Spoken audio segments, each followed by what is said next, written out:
Merci beaucoup. Bonjour, bonjour. On va entendre encore, vous êtes déjà 140 connectés, on va attendre encore quelques instants avant de commencer notre 103e café de la médiation et de la négociation. Ce soir, c'est une soirée un peu particulière, puisque nous avons élargi le panel de nos invités. Je vous en parle dans 2 secondes. Comme vous voyez sur la bande du haut, vous nous voyez en 360 et vous verrez au fur et à mesure les gens qui vont s'exprimer et se présenter, vous les verrez au micro. Comme d'habitude, quelques petites règles pratiques. Vous pouvez, en descendant en cliquant sur la touche Q et R, me poser toutes les questions que vous voulez. Et je prendrai les questions après l'introduction du propos par notre invité, je vais dire invité principal, excusez-moi, mais c'est les habitudes de ce café. Par notre invité, et je reprendrai ces questions en les reformulant. Vous avez aussi l'espace discussion pour discuter entre vous, discuter en dehors des questions. Et enfin, je vous rappelle que ce webinaire est enregistré et qu'il sera mis en replay sur la chaîne YouTube de l'IFOMEN à partir de la semaine prochaine. Donc, 157, 158, on va encore attendre un tout petit peu. Allez, on attend encore quelques minutes parce qu'il y avait, je sais que le tuyau d'entrée est parfois un peu plus long. Comme d'habitude aussi, on commence à 18 h, on termine à 19 h 30 précise. Mais vu le nombre d'invités ce soir, si on a quelques instants, quelques minutes de retard, j'espère que personne ne m'en tiendra de rigueur. Stéphane Ben-Simon est à mes côtés, comme d'habitude, aussi, pour le lancement du café et peut-être la conclusion. Et je vous propose, maintenant que nous avons atteint les 170 participants, de vous annoncer la soirée. Donc, nous avons ce soir le plaisir d'avoir beaucoup de personnes autour de cette table. Nous avons un invité qui vous avait été annoncé, puisque vous savez que notre garde des Sceaux a annoncé la politique de l'amiable. Nous avons avec nous, alors je ne vais pas le présenter exprès parce que quand il va parler, il va apparaître à la caméra. Et comme je voudrais que la caméra est sur lui, si c'est moi qui le présente, elle va rester sur moi. Donc, monsieur... Alors, monsieur X. Non, monsieur le directeur, mais comme je vous voyais en même temps, j'attendais que vous parliez pour qu'elle vienne. Voilà, monsieur le directeur, je vous en prie. Bonsoir à toutes et à tous. Donc, Rémi Decou-Paolini, je suis directeur des affaires civiles et du Sceau au ministère de la Justice, à la chancellerie, et je porte avec les équipes la politique de l'amiable sur laquelle on va revenir dans quelques instants. Monsieur Leclerc, si vous voulez bien. Bonjour à tous, bonsoir à tous, Kevin Leclerc, donc chef du bureau du droit processuel à la direction des affaires civiles et du Sceau de la chancellerie. Alors la caméra est devant vous, pour tout le monde. À côté de vous, nous avons quelqu'un que vous connaissez très bien. Je t'en prie, Nathalie. Oui, bonsoir, Nathalie Foussero, donc membre du Conseil national de la médiation, entre autres, et professeur des universités. On va commencer par... Bonsoir, Karine Denoy-Bonteux, je suis avocat et je suis ambassadeur de l'amiable. À côté, il y a... Bonjour, je m'appelle Fabrice Vert, je suis magistrat, ambassadeur de l'amiable et membre du Conseil national de la médiation. Voilà, alors Nathalie, elle va plutôt nous parler du groupe de travail universitaire qui s'est mis en place. Fabrice va avoir plutôt la qualité ambassadeur côté magistrat et Conseil national de la médiation. Et Karine, plutôt la qualité d'ambassadeur, d'ambassadrice. Moi, étant votre gentil organisateur, je n'aurai aucune qualité ce soir. Stéphane. Juste un mot pour me réjouir de cette belle assemblée et espérer, bien sûr, trouver un plaisir et un intérêt égoïste, personnel. Un petit mot également pour excuser notre directrice du domaine, Chimène Loquet, qui ne pouvait hélas pas être des nôtres, qui nous suit peut-être sur son portable, mais en train. Merci beaucoup. On me rappelle de vous dire qu'il faut quand même ce qu'on appelle la chouette au milieu de nous avec ses petits yeux. C'est la caméra 360, mais aussi les micros. Donc, il ne faut pas hésiter à regarder la caméra qui est là, mais surtout parler un peu plus fort. Et si jamais on me le dit, je vous relance. Politique de l'amiable, monsieur le directeur, je vous propose de faire le propos introductif, si vous me le permettez, puisque c'est la formule de ce café de la médiation qu'on a un peu bousculé ce soir, mais c'est un plaisir. Merci beaucoup, Irbod. À nouveau, bonsoir à toutes et à tous. Oui, c'est un format un peu exceptionnel, mais qui est en fait assez révélateur de ce qu'on essaye de mettre en place c'est-à-dire à la fois une vraie politique de l'amiable et un vrai collectif de l'amiable. Alors, je vais revenir sur ces différents aspects dans quelques instants, mais pour vous dire que, vous le savez, vous êtes des spécialistes du sujet, en particulier de la médiation. Ça fait de très nombreuses années que nous avons des outils qui existent, juridiques, des invitations à s'en servir.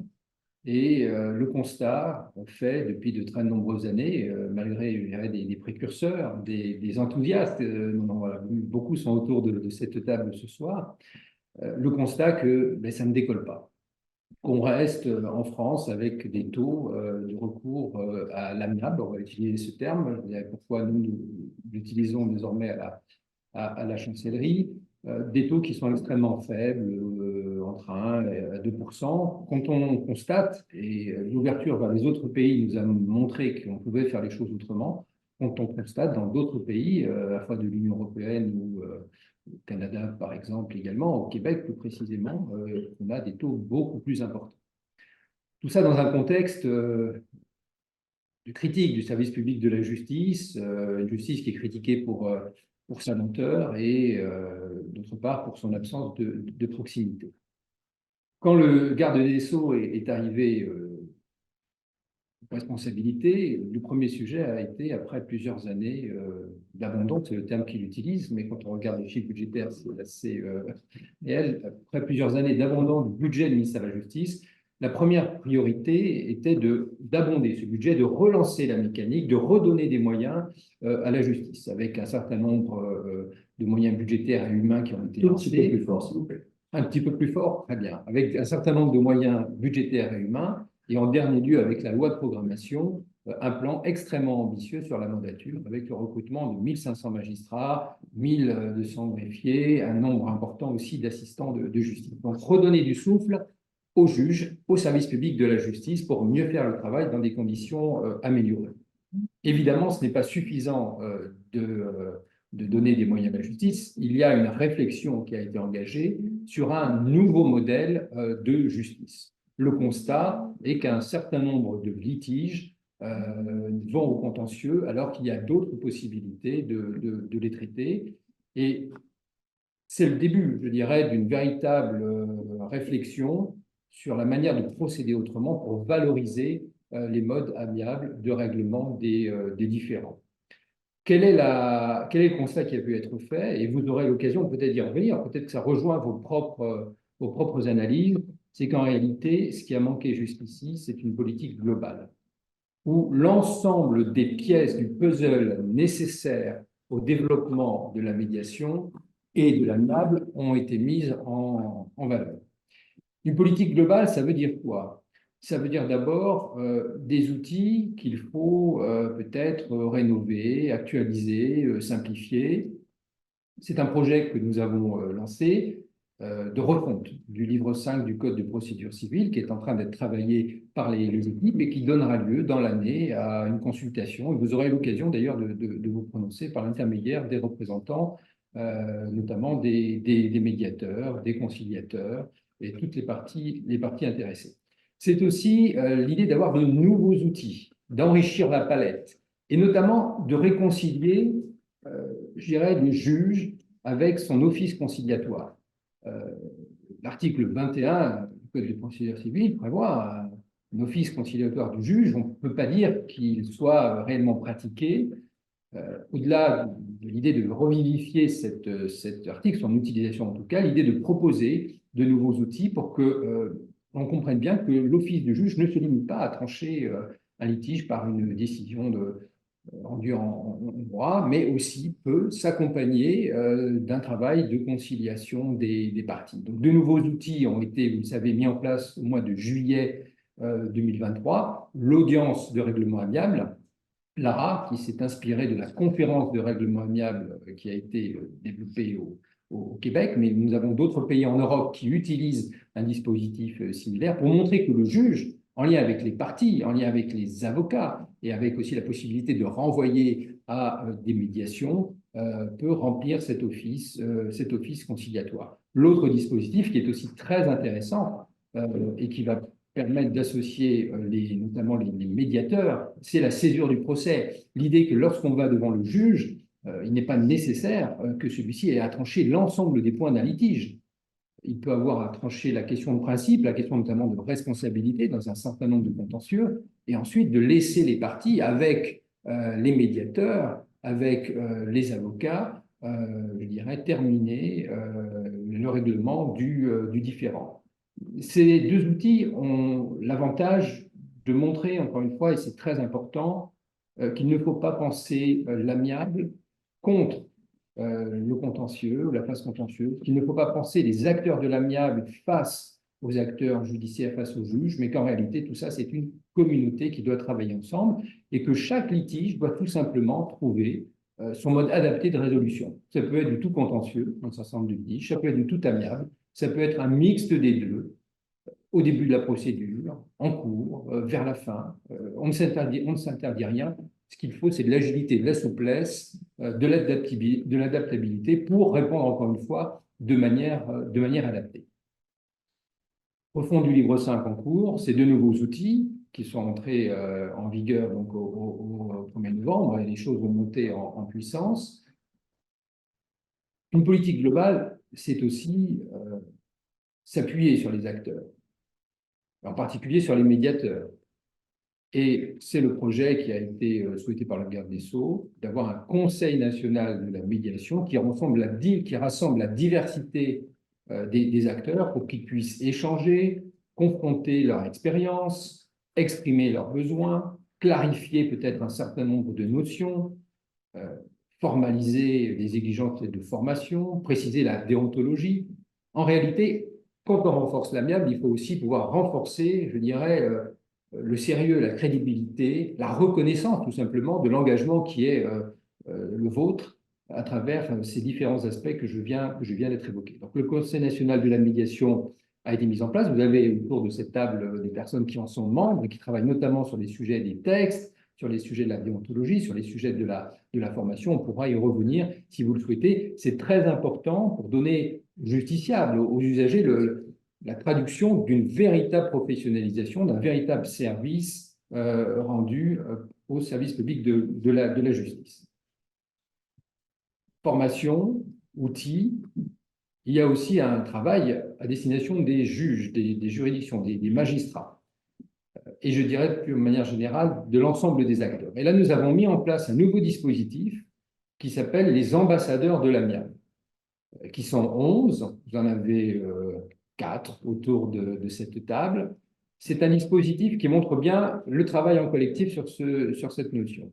Politique de l'amiable, l'idée est d'aller sur le terrain, au contact des juridictions, au contact des partenaires, des acteurs, et de croiser les expériences, les regards, de recueillir les expériences, de recueillir aussi les préoccupations, les besoins, et de les traiter. Alors, ces ambassadeurs de l'amiable, ils sont accompagnés par ma direction, par la direction des affaires civiles et du Sceau. Ils se composent de magistrats, d'avocats, d'universitaires et de 2 référents, l'un pour les notaires, l'autre pour les commissaires de justice. Ils passent dans toutes les cours d'appel. On est à peu près à la moitié aujourd'hui du calendrier du programme de déplacement.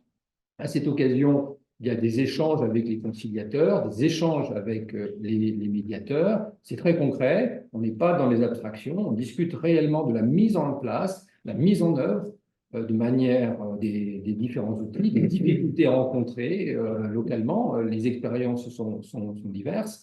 Ça se poursuit avec des rencontres avec les avocats, plus ou moins engagés selon les barreaux, et ça se conclut en général avec une grande réunion ensemble où tous les regards sont croisés avec les représentants, les magistrats et les représentants des différentes instances. Et à la chancellerie, à la suite de ces rencontres, monte un certain nombre de questions, de propositions, de suggestions que nous travaillons, à la fois sur des aspects pratiques, des fiches, des outils techniques, éventuellement des propositions de modification de textes. J'étais avec le ministre et 3 des ambassadeurs lundi à la cour d'appel d'Aix. Je peux vraiment vous dire que c'est une nouvelle approche au plus près du terrain qui est extrêmement intéressante et voilà, que nous faudra peut-être réfléchir à la suite, puisque l'idée, c'est de faire la tournée de l'ensemble des cours, la moitié. Normalement, le dispositif se poursuit jusqu'à la fin du premier semestre, mais on voit qu'il y a un véritable besoin et, je dirais, une véritable satisfaction de pouvoir, du côté de l'ensemble des acteurs, échanger sur le sujet. Je vous fais un retour sur ce qu'a été une restitution de la première audience de règlement amiable Lara qui a eu lieu à Marseille. Donc, nous étions sur le ressort de la Cour d'appel d'Aix. Très intéressant, puisque nous avions la magistrate qui a mis en place cet ARA, nous avions les avocats qui l'ont porté et qui ont expliqué comment ils avaient pu convaincre leurs clients de l'intérêt, comment les avocats s'étaient rapprochés, comment la juge en question, nourrie notamment de ce que nous avons pu proposer dans une foire aux questions sur la manière de mettre en place l'ARA, a pu comment dire, être rassurée sur la mise en œuvre du dispositif et comment très concrètement, sur un sujet qui concernait une remise en état dans une copropriété, on est arrivé à une solution dans un laps de temps extrêmement satisfaisant, d'un peu plus de 6 mois, alors que nous aurions eu affaire à un litige qui aurait pu durer plusieurs années en première instance. Voilà un exemple très, très, très concret. Formation, outils, contact avec les différents acteurs. Il y a aussi, il faut se le dire, un sujet économique qu'il faut traiter. L'amiable, c'est aussi pour ceux qui s'y investissent, les médiateurs, je dirais, leur travail, leur activité. Et de ce côté-là, une politique globale de l'amiable, c'est une politique qui prend aussi en compte cet aspect-là et qui le prend en compte de deux manières. Et vous avez peut-être vu le récent décret du 28 décembre 2023 qui a apporté un certain nombre d'améliorations au dispositif actuel. Je dirais qu'il y a deux grandes orientations. D'abord, une revalorisation de manière générale de l'aide juridictionnelle qui est prévue pour la politique de l'amiable.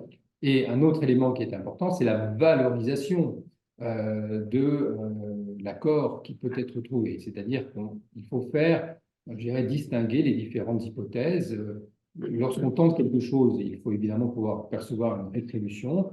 Donc, quand on tente et qu'on réussit, il n'est pas anormal qu'il y ait une rétribution plus importante et qu'il y ait une véritable incitation à aller vers l'amiable par rapport à la voie contentieuse. C'est un travail qui va se continuer, mais c'est un élément extrêmement important et une prise en compte économique de ce sujet. Voilà, rapidement brossé, je dirais, les grandes caractéristiques de cette politique de l'amiable.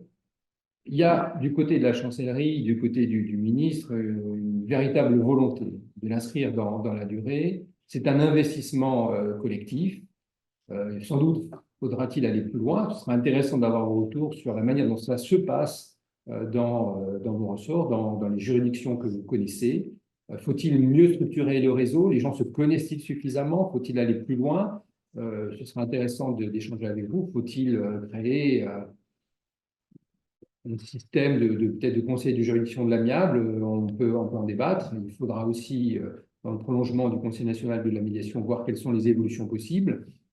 L'amiable, le terme est utilisé pour montrer qu'il n'y a pas on veut tout embarquer. C'est une politique générale. On passe au-delà des cloisonnements qui ont pu exister, des différences entre certains types d'acteurs, de partenaires. J'insiste aussi sur un point. Il ne doit pas y avoir d'inquiétude. Tout le monde a sa place en la matière. Il y a des leviers en fait qui sont mis en place. L'amiable appelle l'amiable.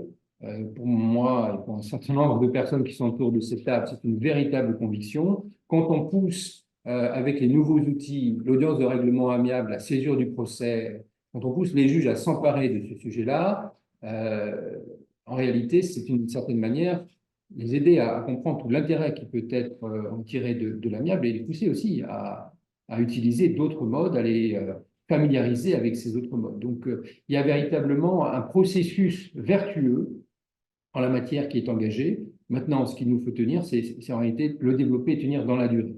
Tenir dans la durée, depuis trop longtemps, ça fait, vous savez, moins de 30 ans qu'il existe des outils. C'est une politique qui a connu des dents de scie, avec des impulsions importantes et puis qui retombent. Donc, la durée est essentielle, la constance. Mais je crois qu'on est face à une révolution culturelle. Et le ministre utilise souvent ce terme-là. C'est un changement de culture qui est en train d'être mis en œuvre. Donc forcément, un changement de culture, notamment du côté de nos justiciables, eh bien, c'est quelque chose de profond. Donc qu'il faut infuser. Passer, c'est l'expression qu'on connaît autour de la table, une culture de la castagne assez propre à nos modes de résolution des litiges, à une culture de l'amiable. Ça prend du temps, mais nous sommes prêts, les outils sont mis en place, ça va s'inscrire dans la durée. Il va falloir aussi l'évaluer collectivement, voir ce qui ne marche pas, aller sur le terrain là où ça ne va pas pour comprendre, retirer les bonnes expériences. Et merci si vous en avez, de nous les faire passer, car c'est très important de nous nourrir, de nous alimenter pour pouvoir faire bénéficier l'ensemble de la collectivité de vos expériences. Moi, je suis très, très confiant avec les équipes et je compte voilà, avec toutes les personnes qui sont autour de la table, notamment les ambassadeurs de l'AMIAB, sur votre engagement. Merci beaucoup. Merci beaucoup, monsieur le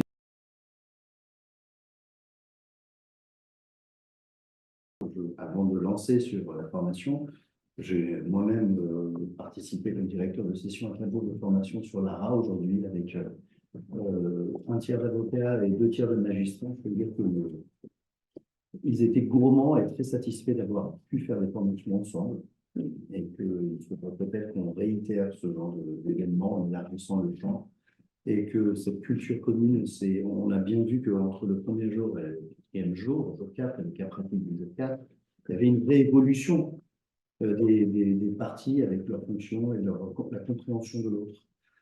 Sur la formation, donc la question c'est, vous parlez de la formation, pouvez-vous développer? Vous avez des jokers autour de la table si vous le souhaitez en plus de vous, mais Ce sont plus que des jokers, ce sont des acteurs de la formation, donc ils sont directement acteurs. franchement, pour être sincère, j'espère que vous allez relancer Nathalie sur le groupe de Ah, formation je vais la relancer, oui. qui a été créé sur, Oui. la formation. Oui, alors, si je peux me permettre, je ne vais pas répondre à la place de monsieur le directeur, je me Ah, mais c'est ce permettrai que pas. vous Non, mais alors, je voulais juste intervenir, alors, puisque le garde des Sceaux a décidé de mettre en place un groupe de travail sur l'amiable dans l'enseignement universitaire.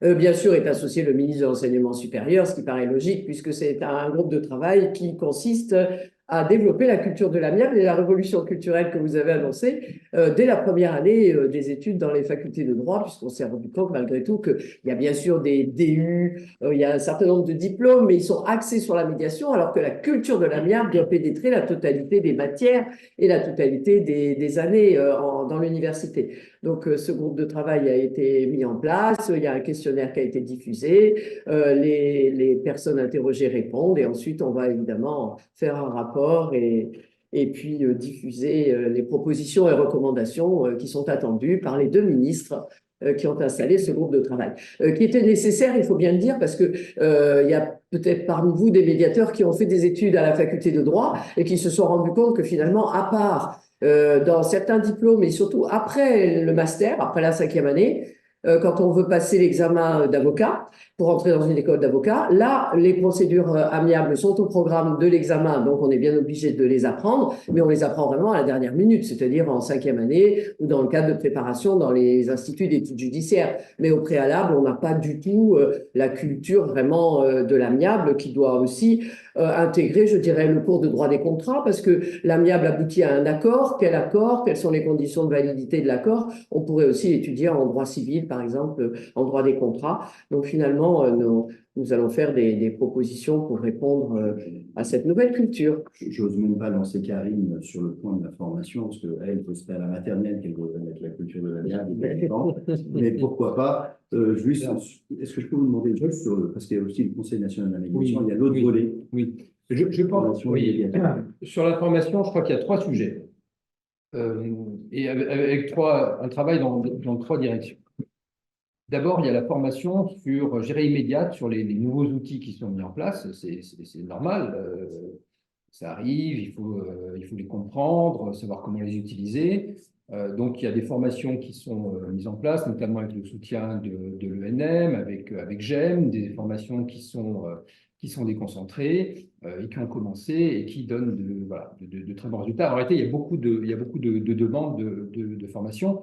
Pour nous, c'est très précieux parce que ces formations et les questions que nous font monter à la fois les personnes qui les suivent et les formateurs, c'est autant d'éléments qui nous aident à enrichir notre foire aux questions sur les outils. Foire aux questions qui est, je dirais, publique. Elle est sur notre intranet, mais aussi sur l'Internet du ministère. Et je vous invite, parce que nous avons créé un portail spécial sur l'amiable, sur notre site Internet, à aller vous y référer. Vous avez dedans une présentation de dispositifs nouveaux que j'ai évoqués et vous avez aussi la mise en ligne du kit utilisé par les ambassadeurs de l'amiable avec, encore une fois, des réponses très pratiques à un certain nombre de questions. Vous pouvez nous faire passer, si vous le souhaitez, d'autres questions, des fiches de bonnes pratiques, des explications des dispositifs et il y a aussi pour les magistrats un certain nombre de trames pour les aider.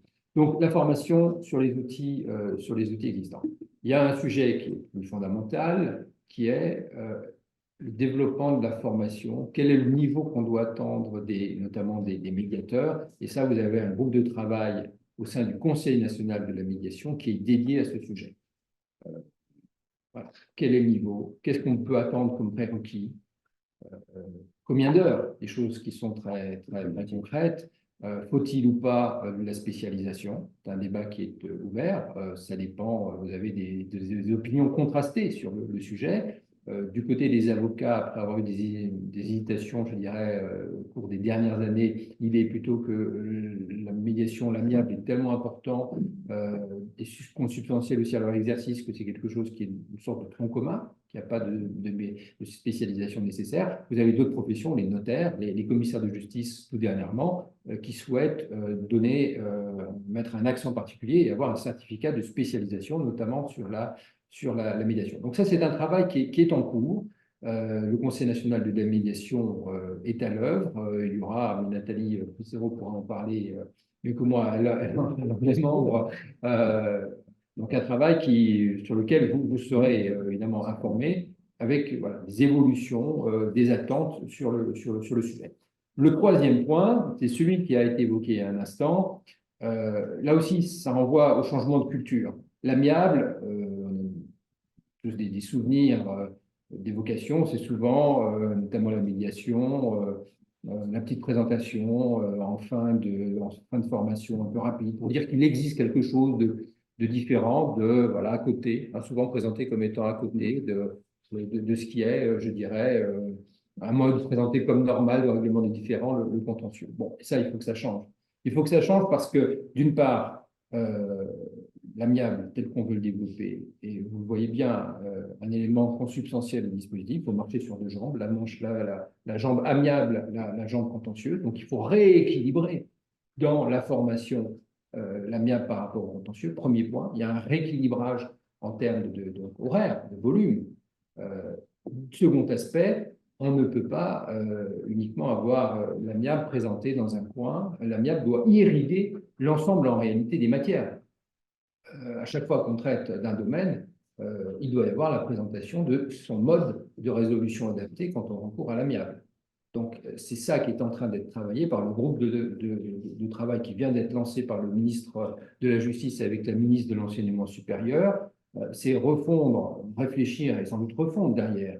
Alors, on va voir, j'espère qu'on va être assez ambitieux parce que je crois que le sujet a le mérite, mais l'apprentissage, l'enseignement universitaire, parce que c'est là que ça va se gagner. En changeant cette formation-là, on investit, c'est un investissement pour l'avenir, pour l'amiable. C'est le troisième aspect, il est essentiel, c'est la construction de l'amiable de demain. Et encore une fois, tout cela mis ensemble, ces pièces de puzzle rapprochées, eh bien, ce sont des leviers pour développer l'amiable dans notre pays et vous permettre, je dirais, de donner toute la mesure de votre engagement en la matière. Merci beaucoup. Alors, une question qui est peut-être pas... Ah ben, c'est une excellente question. Je peux vous donner quelques idées, mais juste, en gros, la justice administrative a un dispositif que tout le monde connaît bien, et là, on est focus sur le dispositif en matière civile et commerciale, qui va être élargi, hein, ça a été annoncé. Mais les textes, notamment la formation, les textes, la logique que nous parlons, et surtout quand on sera sur cette logique de culture, ça profite d'une manière générale. C'est transversal. Oui, alors là-dessus, juste un mot, peut-être Nathalie, je crois que vous vouliez intervenir là-dessus. D'abord, oui, je veux dire, l'amiable, la médiation, notamment en matière administrative, ça fait complètement partie de la politique de l'amiable. Même si la juridiction administrative, vous le savez, est régie par des règles particulières, y compris en termes de gestion. Nous avons un représentant, un président de tribunal administratif dans le Conseil national de la médiation. Nous avons le référent amiable qui participe aux travaux. Pour tout vous dire, nous avons demain une réunion avec le cabinet et les représentants de la juridiction administrative, précisément pour aborder ce sujet et faire un focus sur ce qu'on peut développer. Ce qui est intéressant, alors, il y a des outils, je pense, qui sont perfectibles.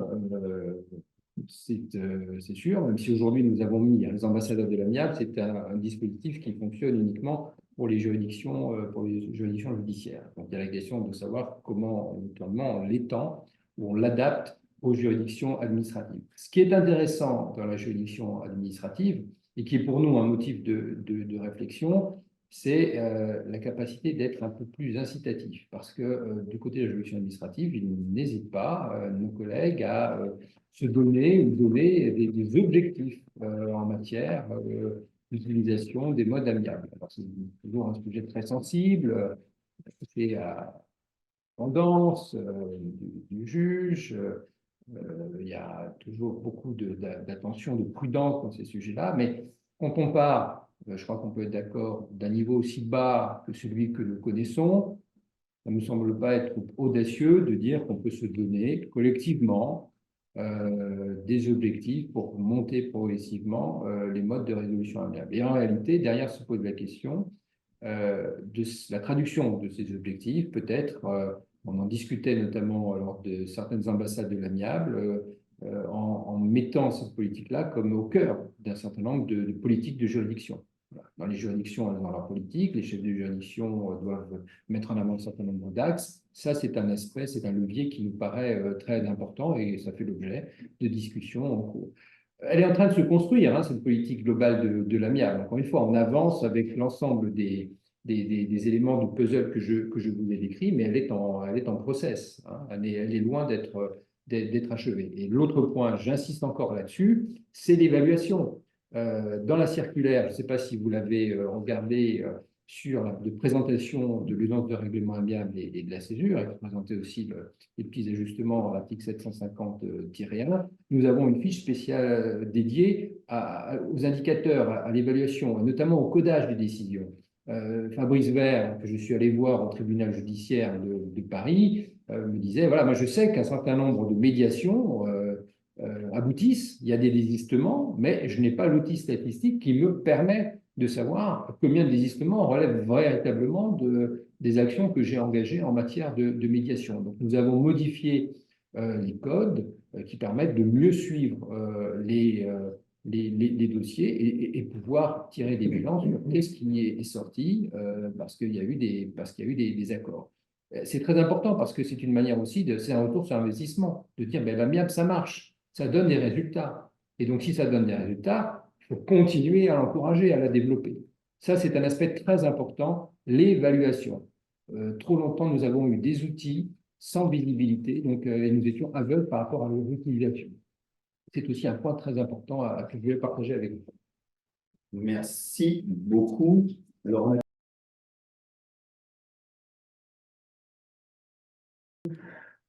La plateforme. Alors, je vais donner la parole à Kevin. Là, nous avons, sur la première partie, la plainte en ligne, là, on est vraiment sur un sujet qui ne relève pas de ma direction. Donc, je ne veux pas rentrer dans les compétences de mon collègue, le directeur des affaires criminelles et des grâces. C'est un sujet qui est travaillé. on invitera un prochain qui a fait de la médiation, si vous le souhaitez. Qui est travaillé aussi en lien avec les sujets de justice restaurative, les sujets de procédure pénale numérique. Bon, voilà, il y a beaucoup de choses à dire. Je ne vais pas m'aventurer sur ce domaine de compétences qui n'est pas le mien. Sur le numérique, c'est un outil essentiel de développement. Je vais laisser la parole à Kevin Tetré et à Nathalie avec un projet de plateforme numérique en soutien de l'amiable. Kevin, peut-être quelques mots là-dessus. Oui, bien sûr. Donc, en fait, effectivement, nous sommes en train de conceptualiser une plateforme qui permettra la mise en relation des parties à une médiation ou à une conciliation de justice avec un conciliateur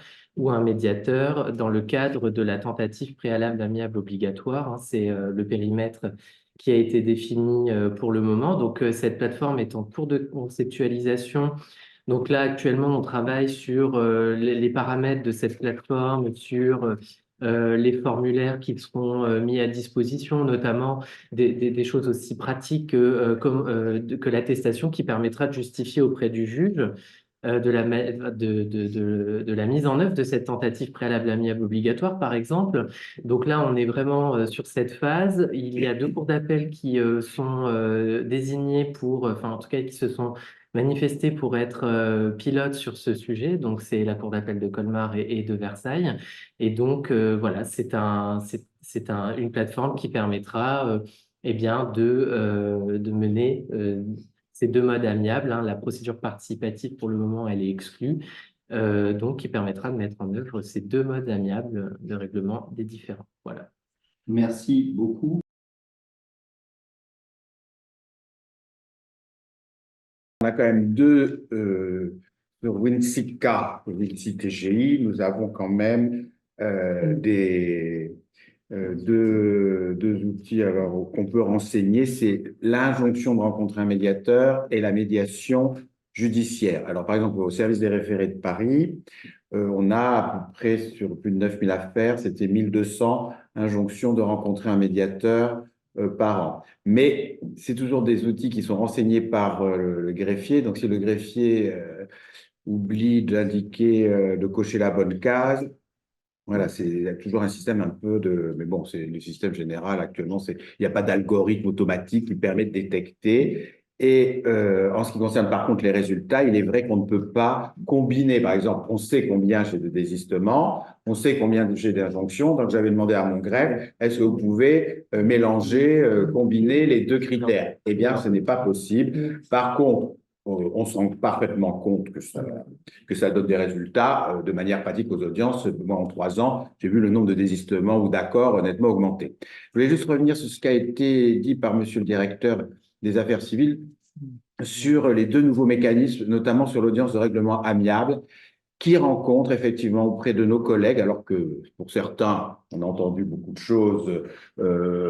Bref, ils sont quand même assez intéressés par cette nouvelle audience. Et moi, je vois dans mon propre service le nombre de collègues qui se sont formés à l'audience de règlement amiable, déjà, qui ont envie d'en faire, mais qui effectivement appréhendent un petit peu, parce que c'est un exercice complètement différent. À Paris, ça y est, donc nous avons eu une première audience de règlement amiable, il y en a plusieurs qui sont prévues d'ailleurs dans de nombreuses chambres, mais les collègues, en réalité, sont très intéressés par cette audience, contrairement à ce qu'on nous a beaucoup dit à un moment donné. On a fait un nuage de mots aujourd'hui en fin de logiciel qu'on utilise en fin de formation pour dire quels sont à peu près 4 jours vos attentes et quel est votre sentiment. Et le mot qui est revenu le plus souvent, c'était enthousiasme. C'était vraiment, c'était assez impressionnant de voir la taille de l'enthousiasme par rapport aux autres. Le premier jour, c'était crainte. Le dernier jour, c'était enthousiasme. On a une question. Je me permets d'ajouter un mot pour que l'enthousiasme soit partagé par les médiateurs, parce que là, ce soir, vous êtes, j'imagine, en majorité médiateurs, probablement en majorité formés à l'IFOMEN, et donc, en tout cas, majoritairement dans l'amiable par choix. Et là, on parle beaucoup d'enthousiasme pour Lara.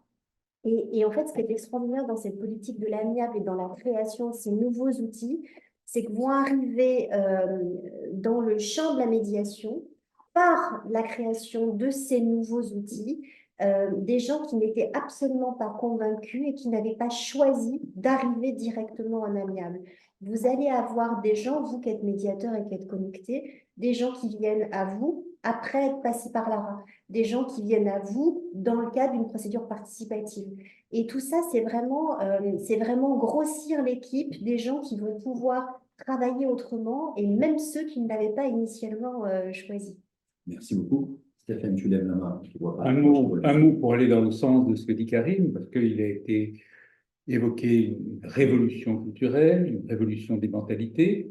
Ça passe bien sûr par les filières droit et par les avocats, les magistrats, mais dans des formations universitaires que je peux contribuer à animer, certes, la moitié des participants sont des avocats, des magistrats, des juristes, mais l'autre moitié, ce sont des DRH, des managers, des responsables, des prescripteurs en réalité de médiation. Et j'ai le plaisir de faire partie du groupe de travail que Nathalie a évoqué. Et étant le seul non-juriste, c'est ce qui se passe dans les universités d'une manière générale, donc dans les filières, facultés de sciences sociales, de sciences économiques, de gestion, de management, etc. C'est dans toutes ces filières en réalité que la transversalité qu'on a évoquée doit jouer pour que ce soit l'ensemble des acteurs de la vie sociale, économique et juridique qui soient concernés, et pas seulement les professionnels du droit. Parce que les parties et les prescripteurs, ce ne sont pas seulement les professionnels du droit. Je crois qu'il y a une dimension à ajouter à toutes celles qui ont été évoquées.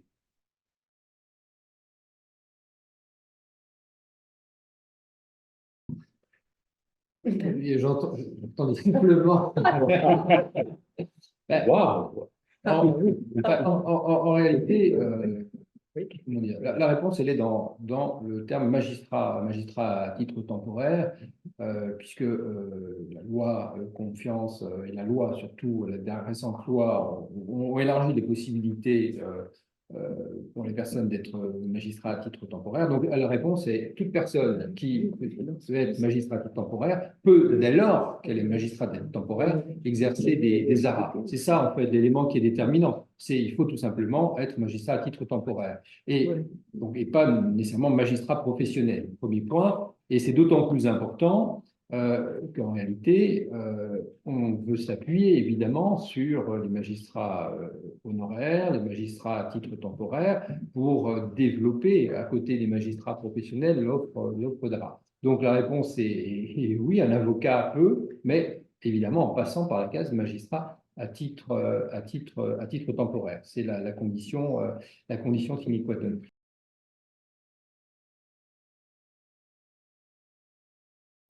J'en cite deux essentiels. Une réflexion sur le 750-1, avec l'idée, et je pense qu'elle va vous intéresser, d'élargir le périmètre d'utilisation de l'article, avec une question éventuellement de relèvement du seuil. Aujourd'hui, vous le savez, à 5 000, sans doute peut-on aller plus haut, plus loin. Le chiffre de 10 000 a été évoqué, ça va être discuté. La question aussi du champ vers d'autres types de matières. Là, éventuellement, si vous avez des propositions, des suggestions, eh bien, vous pouvez nous les faire remonter. Irbod me confiait il y a un instant, voilà, il y a un certain nombre de questions. On ne pourra pas répondre à tout sur le moment, mais pour nous, c'est très utile de voir vos interrogations et de pouvoir ensuite, je crois, lorsqu'il notamment la mise en ligne, de vous apporter un certain nombre de réponses complémentaires. Alors, en tout cas, c'est important pour nous puisque ça nous nourrit. L'autre champ qui a été évoqué, c'est la procédure participative de mise en l'état. Aujourd'hui, les avocats ne s'en saisissent pas assez. Il y a là-dessus un travail à faire. On va regarder avec notamment le bureau du droit processuel et dans le cadre d'une concertation avec les différents acteurs, notamment les avocats, comment on peut essayer d'améliorer les choses.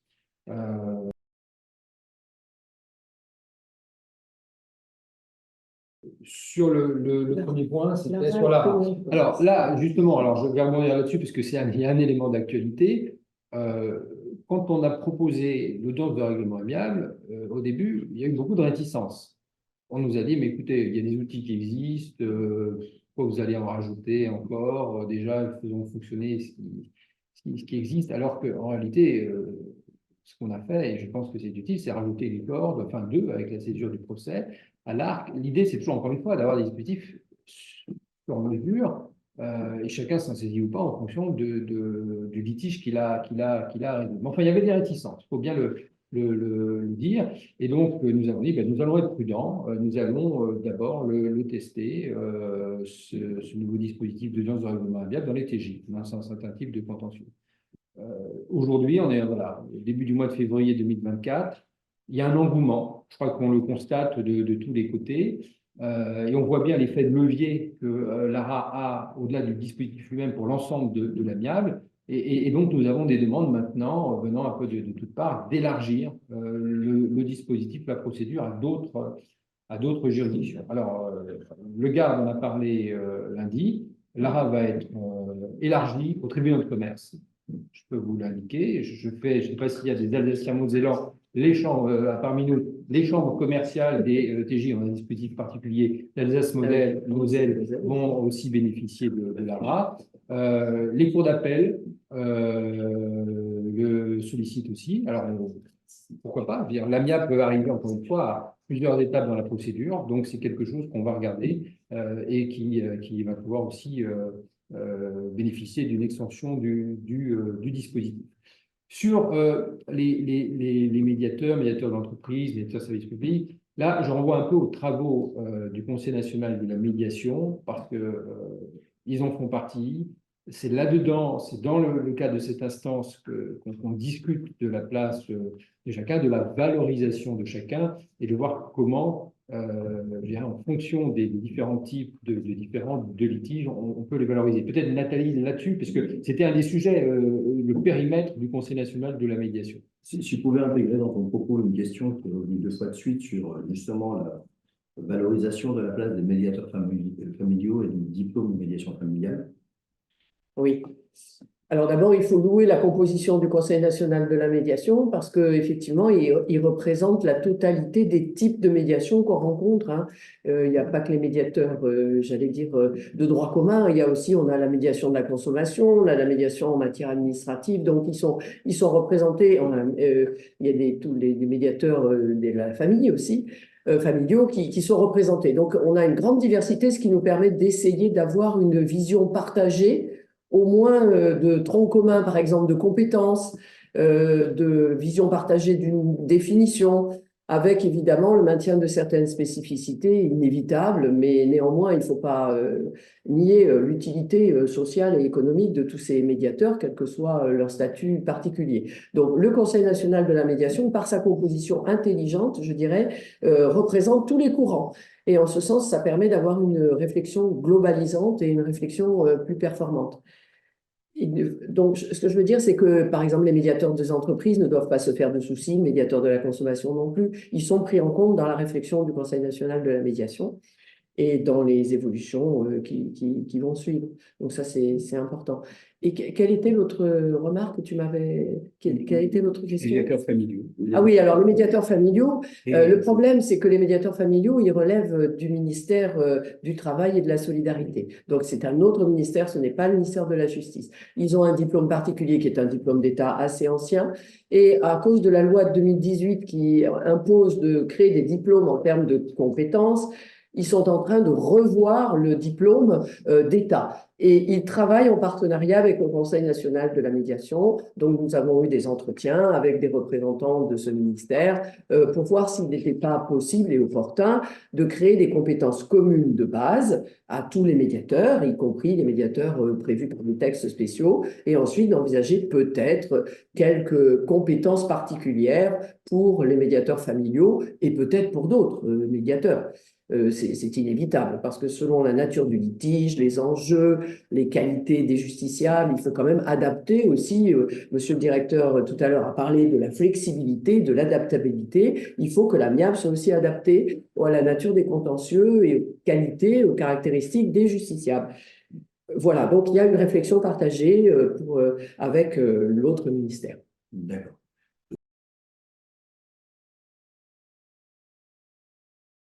Oui, alors, c'est d'actualité ça, parce que Fabrice Vert, voilà, qui réfléchit sur le sujet, a des idées. Juste pour vous, juste pour vous donner une présentation. Clairement, il y a un sujet de complexité administrative qu'il va falloir essayer de dépasser, parce que ça, en tout cas, ne doit pas nuire, cette complexité actuelle, hein, qui est le fruit de l'histoire, tout simplement, au dispositif. Et pour l'instant, je ne dirais pas qu'elle n'a pas nui, ça n'a pas empêché de mettre en place tout ce qu'on a mis en place. Alors, juste pour vous donner des idées claires, s'agissant du ministère de la Justice, qui encore une fois ne couvre pas tout, hein, on vient d'évoquer les médiateurs familiaux, la consommation, c'est pas non plus le médiateur de la consommation, c'est pas non plus au ministère de la Justice. Au ministère de la Justice, vous avez trois grandes directions, trois grands services qui s'occupent du sujet. Vous voyez, c'est déjà beaucoup, hein, trois. La direction des affaires civiles et du sceau, la direction dont j'assume la responsabilité. Cette direction, elle est compétente pour les textes de procédure civile. Donc, dès qu'il y a un outil qui a vocation à aller notamment dans le code de procédure civile, à trouver sa place dans le code de procédure civile, dès qu'on a une norme, c'est le bureau du droit processuel avec un chef de bureau à côté qui est aux manettes et qui construit le dispositif en lien avec les juridictions, les partenaires, les médiateurs qui existent, les avocats, les universitaires et les magistrats. Bon. C'est le rôle normatif de la direction. Nous sommes allés en fait un peu plus loin que ce rôle traditionnel en créant le dispositif des ambassadeurs de l'amiable qui est là pour porter, en fait, présenter le dispositif à ceux qui vont l'utiliser. Un rôle qui est un avantage, un rôle de politique, de mise en place d'une politique de l'amiable. Vous avez une autre direction, la direction des services judiciaires. Comme son nom l'indique, c'est elle qui a le lien avec les juridictions, qui donne les moyens aux juridictions, qui pilote l'action des juridictions, et donc qui peut donner des objectifs, qui gère les outils informatiques des directions, enfin des juridictions. Et c'est la direction, parce qu'elle s'occupe du statut des magistrats, qui s'occupe aussi des conciliateurs, avec leur statut particulier. Donc les conciliateurs relèvent de la direction des services judiciaires. Et on a une troisième direction qui est en fait le secrétariat général du ministère qui regroupe les fonctions support, qui lui a un service qu'on appelle le SAJAV, qui s'occupe de l'aide juridictionnelle, où on retrouve là tous les sujets voilà, d'aide juridictionnelle et en lien avec la médiation. Vous voyez donc trois grands ensembles. Nous travaillons bien ensemble, il n'y a pas de sujet, mais évidemment, quand vous êtes éclaté entre trois différents domaines, c'est toujours un facteur de complexité. Donc, de même que tout à l'heure, je vous disais, et c'est le fruit des retours que l'on a en juridiction, quand on discute avec l'ensemble des partenaires, qu'il y a quelque chose à travailler pour que les gens se connaissent, discutent, qu'il y ait à un moment donné, des listes qui soient mises en place au niveau des juridictions, dans les ressorts de cour d'appel, que les magistrats connaissent les médiateurs qui peuvent solliciter. Donc, autant il y a un travail en réseau au niveau local à développer, autant il y a aussi un travail de regroupement qui doit être sans doute mis en œuvre au niveau national, si l'on veut qu'il y ait vraiment une politique de l'amiable. Pour l'instant, elle est portée très fortement par le ministre, hein, qui est très engagé. Pour lui, c'est sa priorité en matière de justice civile. Hein, c'est sa priorité. Donc, ce dont nous parlons là, c'est vraiment une priorité ministérielle. Et dans les objectifs qui lui sont assignés, il met souvent l'amiable au premier rang, à la fois dans les réunions qu'il a, dans les déplacements, dans les rencontres qu'il a pu faire encore récemment au mois de janvier avec les ambassadeurs de la mer. Mais si on veut que ça aille plus loin, il faut la piloter, avoir aussi des indicateurs, une évaluation, enfin tout ce qu'on a évoqué tout à l'heure. Il y a des réflexions qui sont en cours.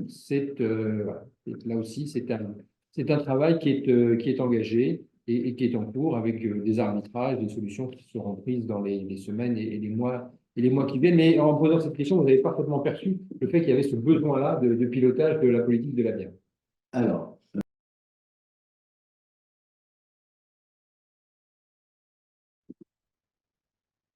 il n'y a pas d'idée d'avoir une profession de médiateur comme une profession réglementée. Ce n'est pas du tout dans cet esprit-là que l'on travaille.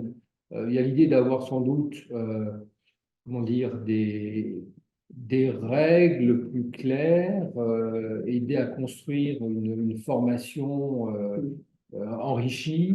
Il y a sans doute des exigences déontologiques à mieux faire connaître, mais il ne s'agit pas du tout. Enfin, aujourd'hui, la médiation, je passe sous votre contrôle, le contrôle aussi des sachants, elle est riche parce qu'il y a plusieurs parcours, plusieurs filières, plusieurs origines.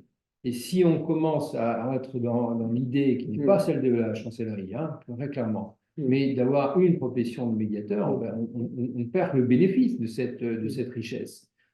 Donc, clairement, l'optique n'est pas d'avoir une profession de la médiation, mais d'avoir un corpus partagé pour l'ensemble des médiateurs, quelle que soit leur origine. Nathalie, peut-être là-dessus, donner quelques éclairages sur le travail du Conseil national de la médiation.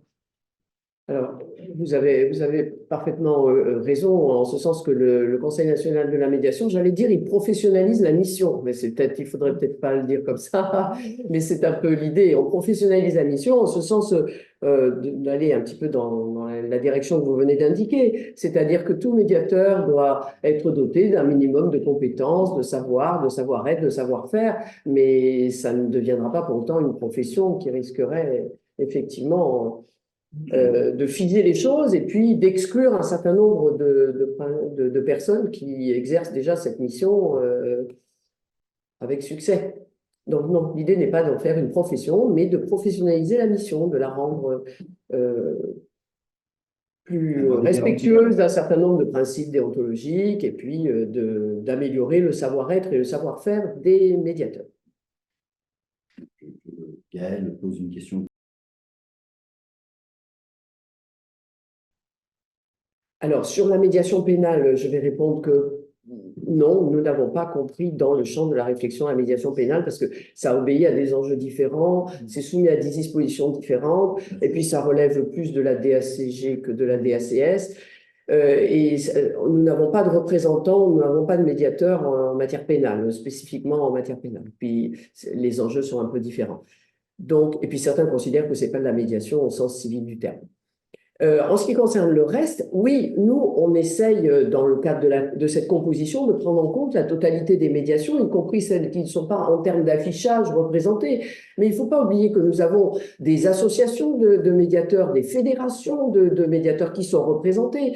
Et donc, à l'intérieur de ces fédérations, il y a bien sûr des médiations, des médiateurs qui ne sont pas juristes, qui ne sont pas avocats et qui appartiennent à des corps différents. On a des architectes médiateurs, des médecins médiateurs, des psychologues médiateurs, et ils sont pris en compte, bien entendu, en leur qualité de médiateur.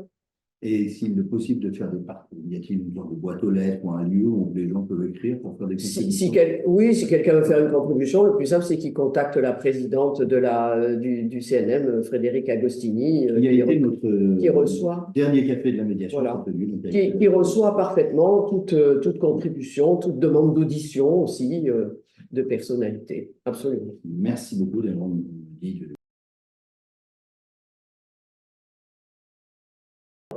Je me risque. Le processus collaboratif est effectivement un processus extrêmement riche. On est un certain nombre de praticiens à adorer cet instrument depuis très longtemps. C'est d'ailleurs finalement le premier qui est arrivé, puis ça fait quand même une 20 ou 30 ans déjà que certains se sont formés à cet instrument.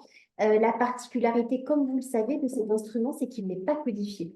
Donc, ça n'est définitivement pas une préoccupation, en tout cas, tant que ça n'est pas codifié, que ça n'est pas à l'ordre du jour de le codifier, de la direction des affaires civiles, me semble-t-il. Mais il n'empêche que ça reste un instrument extrêmement utile. Vous savez de toute manière qu'il ne se pratique, j'ai envie de te dire, qu'en vase clos, c'est-à-dire entre nous, dès lors que tous les interlocuteurs sont formés. Après, il y a une petite particularité. Vous savez que les règles, on les organise nous-mêmes, finalement. Et là, il y a une évolution à la demande d'un organisme en particulier, avec un champ plus ouvert sur le processus collaboratif qu'on pourrait maintenant utiliser alors même que le juge est saisi. Et donc, on est sur un process très particulier qui, effectivement, ne fait pas partie de toutes ces discussions qu'on a, en tout cas, dans le cadre de notre mission d'ambassadeur, puisque cet instrument n'est pas codifié. Et a priori, les praticiens ne souhaitent pas qu'il soit codifié. Merci beaucoup. Alors,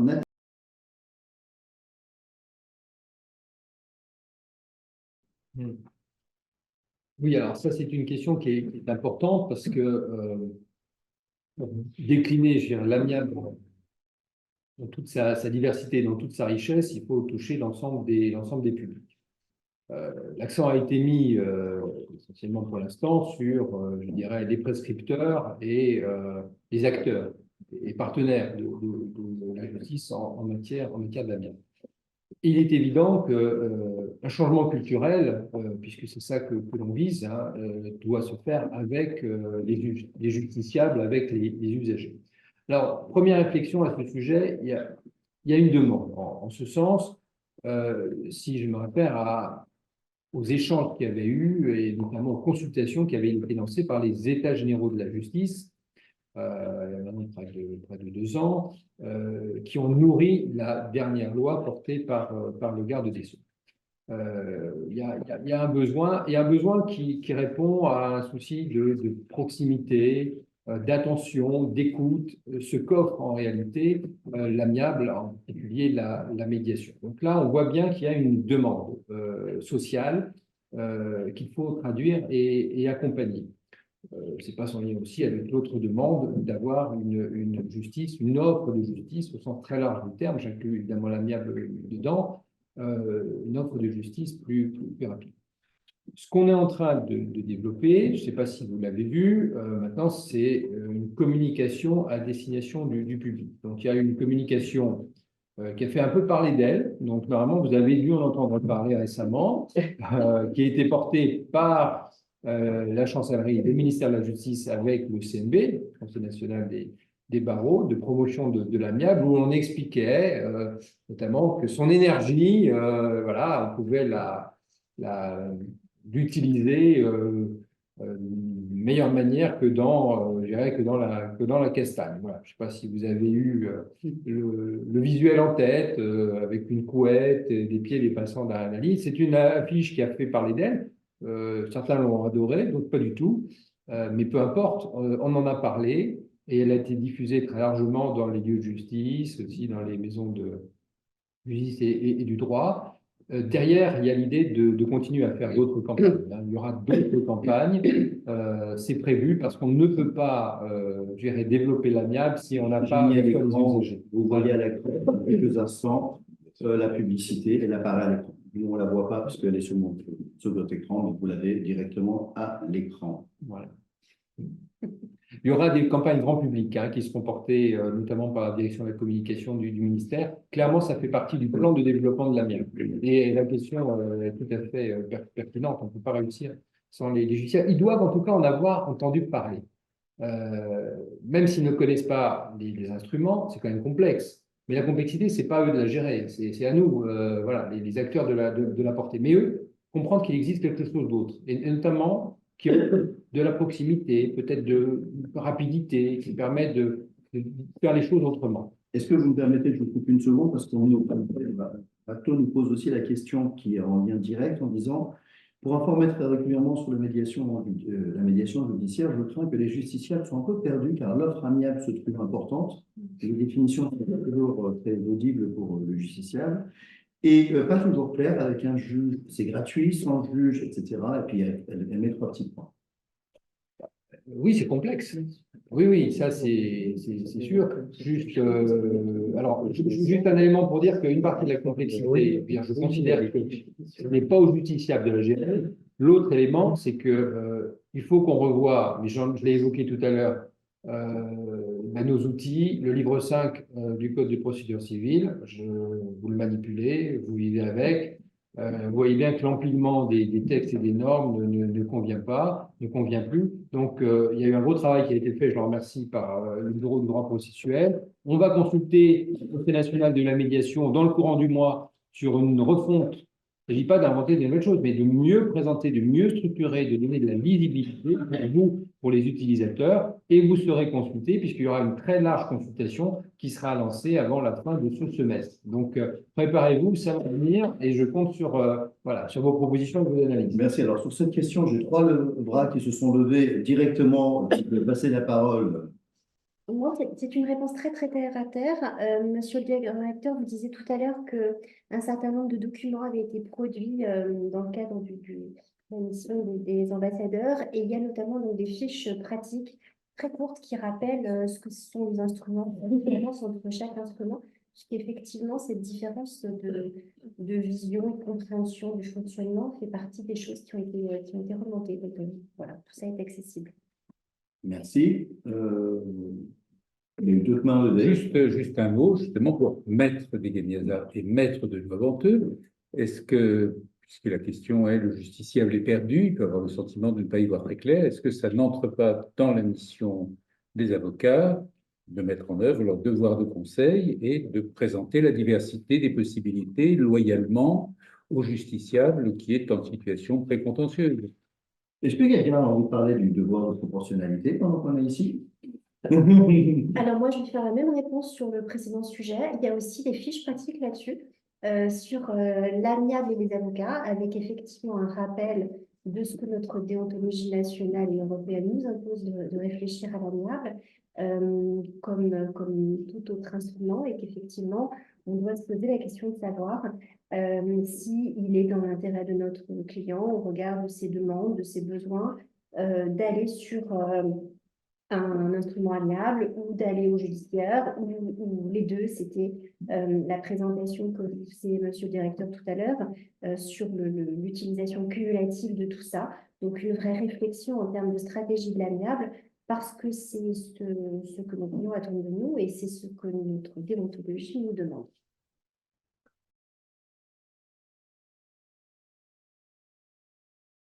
Oui, c'est essentiel. Ça, c'est.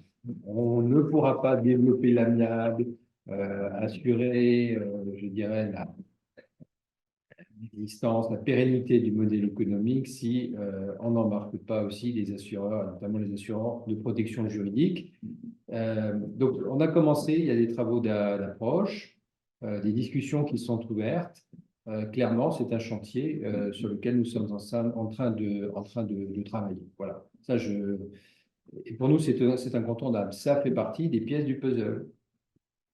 Est-ce que on peut éventuellement, puisqu'il nous reste 9 minutes et que l'usage est terminé à l'heure, et que j'aime finir par un tour de table pour que chacun puisse exprimer aussi sur le thème de la soirée, soit un vœu, soit un constat, soit quelque chose qu'il aimerait voir retraité dans un petit peu de café. Est-ce que je vais essayer de faire la même chose avec, on va commencer par Nathalie, on va faire le tour de table comme ça. Et comme ça, on permettra à Stéphane en dernier de clôturer comme d'habitude. Sur un autre thème en lien avec. Moi, je constate quand même dans les différents échanges que j'ai avec les différents acteurs qu'il y a quand même aussi des thèmes intéressants, comme par exemple le statut des écrits dans la médiation en lien avec la confidentialité. Voilà, ça, je crois que la confidentialité, médiation, conciliation, un rat, voilà. Et puis les écrits, qu'est-ce qu'on fait avec les écrits, quelle sorte d'écrits, voilà, ça pourrait être intéressant de faire une espèce de nouveau café. Voilà, de nouveau café pour essayer de préciser tout ça. Un ouvrage de confidentialité en médiation, le café de Montalieu est déjà sorti, mais Ça mériterait. Oui, on pourra des échanges. En tout cas. De questions ont été posées dans la formation de l'art autour de Oui. de la confidentialité. Eh ben, un domaine qui me touche directement, je pense à tous ces mécanismes de médiation judiciaire, l'injonction à la médiation et la médiation ordonnée, quelle différence, dans quel cas est-ce qu'on peut le juge peut l'ordonner, le mécanisme de rémunération, puisque c'est vrai que le mécanisme de rémunération dont je viens de parler a été modifié avec le décret qu'on a pris le 25 février 2022, qui a mis fin à la consignation entre les mains de la régie du tribunal. Donc, toutes ces questions pourraient faire l'objet d'un futur café de la médiation, je pense. Votre invitation, vous viendrez? Avec plaisir, si vous avez besoin de... C'est enregistré. Alors, peut-être que, monsieur le directeur, je vais vous garder pour l'avant-dernier. Alors moi, premier vœu, avoir un directeur des affaires civiles et du sceau toujours aussi dynamique et tellement créatif sur les Modamia, comme on en attendait depuis très longtemps, il est enfin venu. Hein, et une direction, évidemment, toute son équipe auto qui est également très à l'écoute par rapport à une certaine époque. Nous nous rappelons certains souvenirs avec Madame Tricero, quand nous allions place Vendôme, nous étions accueillis avec toujours très gentiment, ah non, pas très gentiment, mais toujours sans peu de résultats. Et enfin, les résultats sont là. Alors, pour cette année, moi, je souhaite l'année de l'institutionnalisation des Modamia dans les juridictions. Donc, je l'ai déjà dit, je pense qu'un signe très fort serait la création d'une sous-direction des Modamia à la chancellerie et également un conseil de juridiction de l'amiable dans toutes les juridictions. J'ai connu ces conseils de juridiction qui ont très bien fonctionné. Un premier président le crée, ça marche très bien. Un autre arrive, bon, bah, il s'en occupe plus. Un autre vient et le recrée. Donc là, il faut absolument que ce soit institutionnalisé et non pas laissé à la volonté de certains. Et enfin, quand même des incitations financières, alors quelle forme? Le modèle économique, j'ai entendu, ça c'est une vraie question quand même. C'est-à-dire qu'effectivement, il faut quand même valoriser, à mon avis, la voie amiable de manière économique afin qu'elle se développe vraiment. On fait la liste des courses, le Père Noël est là. Non, pas sur les listes de courses. J'ai l'impression que Noël est déjà arrivé en fait pour nous, parce que finalement, on est quand même nombreux à attendre cet élan extraordinaire qu'on a cette année. Et je trouve que vraiment, on a beaucoup de chance d'avoir un garde des Sceaux qui se mobilise là-dessus. Et merci infiniment à vous, Monsieur le Directeur, voilà, d'abord d'être là, de travailler comme ça, en fait, de cette manière-là, de manière collaborative. Et c'est ce que nous devons de faire, nous aussi, les praticiens de l'amiable. Il y a effectivement un formidable élan, et cet élan, on doit l'accompagner nous aussi, en se parlant entre professionnels. Une médiation qui marche, c'est un médiateur qui parle avec les avocats. Voilà, donc cet élan, on doit aussi l'accompagner. Merci à vous d'avoir été là ce soir. Monsieur le directeur. Oui, eh bien écoutez, enfin, il y a deux choses, il y a deux mots, enthousiasme et conviction.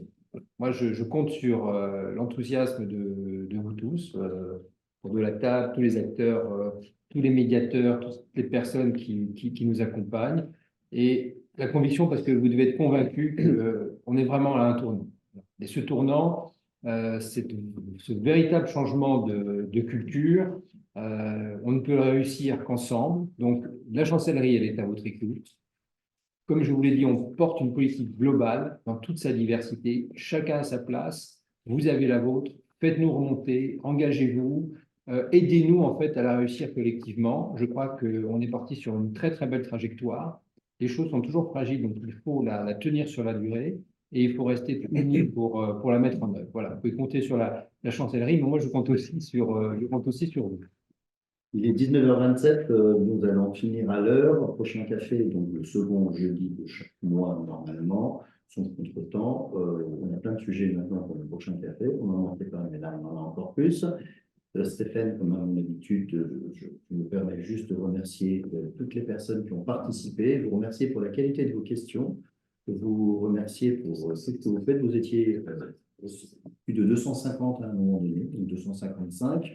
J'ai reconnu des noms présents seulement en France, mais aussi depuis l'Afrique, il y a même quelqu'un du Japon qui était connecté, donc merci vous d'être réveillé à cette heure-ci. Et on vous retrouve avec grand plaisir et je vous remercie sincèrement de participer à nos cafés et d'enrichir nos réflexions. Stéphane, je te laisse clôturer. Merci. 3 points. Un, pour tricher et rouvrir le débat un instant.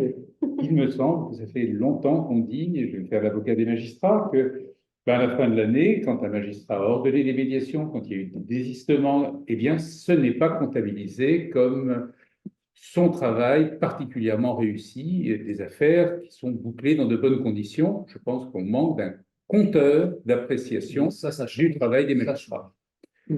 Deuxième chose que je voulais dire, d'abord, c'est vous remercier. C'était un cénacle pour un non-juriste un peu effrayant, et c'était à la fois rigoureux, passionnant et stimulant.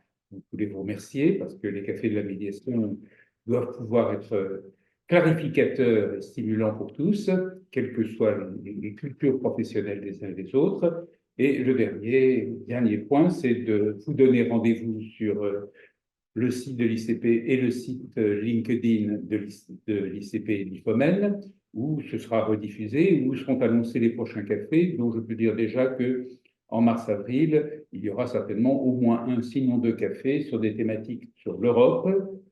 Un petit benchmark de ce qui se fait peut nous aider aussi à améliorer la situation en France et à tirer le meilleur parti de ce qui existe, et un qui sera international, donc européen et international. Et merci beaucoup. Juste aussi pour finir, excusez-moi, je le redis, on me pose des questions, notamment pour l'Association nationale des médiateurs algériens qui s'est connectée, l'Union nationale des médiateurs algériens. Oui, vous pourrez avoir la vidéo sur la chaîne YouTube de l'IFOMEN, de l'ICP, et vous pourrez le faire visionner tant que vous voulez à vos mains. Et avec plaisir. Merci beaucoup. Alors, vous le savez, comme d'habitude, je déteste fermer quand vous êtes encore là. Donc, je vais vous laisser partir tranquillement et puis je fermerai la maison au dernier. Merci beaucoup. Au revoir. À bientôt. Au revoir. Au revoir.